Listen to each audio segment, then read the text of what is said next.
Ассалаумағалейкум, армысың қазақ елі, сіздермен бірге Сұлтанбек. Бүгінгі бейнеде мен бейненің тақырыбынан көріп тұрғандарыңыздай КСРО кезінде бандит, степной разбойник деген сияқты өтірік аттармен жасырып келген қазақ батыры туралы айтқым келіп отыр. Сол үшін бейнені соңына дейін қарап кетуге кеңес беремін, және арнаға тіркеліп бейнеге лайк басып кетіңіздер. Ал ендеше көп соза бермей бейнемді бастаймын.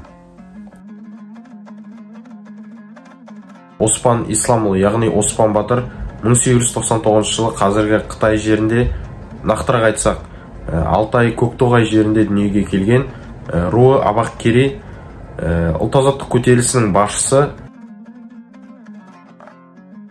Дәл қазір суреттен көргендеріңіздей, Оспан Батырдың денесі айтарлықтай ірі болған, бұрынғы қазақ батырларына ұқсайды деп жазып кеткен болатын. Оспан Батыр өзінің ержүректілігімен және діні мен еліне, ұлтына деген сүйіспеншілігімен ерекшеленді.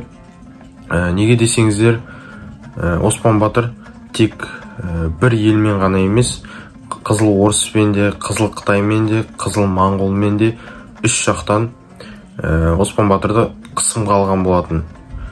Соның кесірінен өкінішке орай Оспан Батырдың әскері жеңіліске ұшыраған болатын. Өкінішке орай Оспан Батыр Қызыл Қытайдың қолына түсіп, ату жазасына кесілген болатын.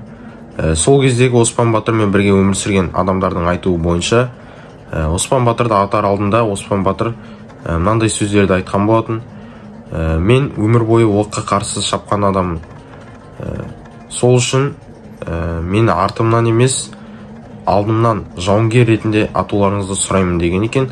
Және ең соңғы сөзі кәлима шахадат болған екен. Негіз жалпы өз ойым, ұлт-азаттық көтерілісіне қатысқан тағы да басқа көптеген қазақ батырлары кеңінен насихатталу керек, себебі өзім сияқты жастар көбірек білу керек. Былайша айтқанда, бізден басқа біздің тарихымыз ешкімге керек емес, шетелден біреу келіп біздің тарихымызды дамытып бермейді. Сол үшін бізге өз тарихымыз тек өзімізге керек, соны нақтылап ұғынып алғанымыз дұрыс деп ойлаймын. Соңына дейін қарағандарыңыз үшін алғыс білдіремін. Келесі бейнеде кездескенше сау болыңыздар.